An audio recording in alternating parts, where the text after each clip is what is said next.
40 years ஆனால் தான் skin age ஆகும்னு நினைக்கிறீங்களா? உங்கள் 25 இயர்ஸ் ஏஜ்லேயே ஸ்கின் சாகிங் ஆரம்பிச்சிருங்க. அதாவது அக்கார்டிங் டு டெர்மட்டாலஜிக்கல் ரிசர்ச்சஸ் நம்மளோட ஸ்கின் கொடுக்குற டென்சைல் ஸ்ட்ரென்த் அண்ட் எலாஸ்டிசிட்டி இந்த கொலாஜன் கொடுக்கும். இது as we age beyond 25 1% of the collagen reduce ஆக ஆரம்பிச்சிடுது. இதனால உங்களுக்கு ஃபர்ம்னஸ் அண்ட் டைட்னஸ் ஸ்லோவராக டிக்ரீஸ் ஆக ஆரம்பிக்கும். கொலாஜன் தான் உங்களோட ஸ்கின்னுக்கு கீழே இருக்க ஃபர்ம்னஸ் அண்ட் டென்சைல் ஸ்ட்ரென்த்தை கொடுக்கக்கூடிய ஒரு ஸ்ட்ரக்சர். இதை தாண்டியும் உங்களோட எக்ஸ்டர்னல் என்வாயர்மெண்ட்ஸ்னாலையும் ஏஜிங் அக்ஸலரேட் ஆகலாம். அது என்ன அப்படின்னா எக்ஸ்டென்சிவ் சன் எக்ஸ்போஷர். நீங்கள் சன்ஸ்க்ரீன் ப்ராப்பராக யூஸ் பண்ணலன்னா உங்களுக்கு ஏஜிங் ஃபாஸ்ட்டாக இருக்கலாம். ரெண்டாவது ஸ்மோக்கிங் அண்ட் ஆல்கஹால்.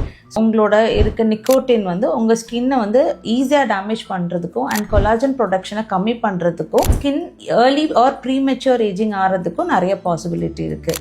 மூணாவது உங்களுக்கு lack of sleep or extensive stress. இதனாலையும் ஏஜிங் ஏர்லியராக ஆகிறதுக்கு பாசிபிலிட்டிஸ் இருக்குது. ஸோ இன்னுக்கு என்னெல்லாம் ட்ரீட்மெண்ட் பண்ணலாம் அண்ட் உங்களுக்கு ஏஜிங் ஆகுது அப்படின்னா உங்களுக்கு அதை பற்றி தெரிஞ்சுக்கணுன்னா ஏஜிங்னு கமெண்ட் பண்ணுங்கள். நான் உங்களுக்கு டிஎம் பண்ணுறேன்.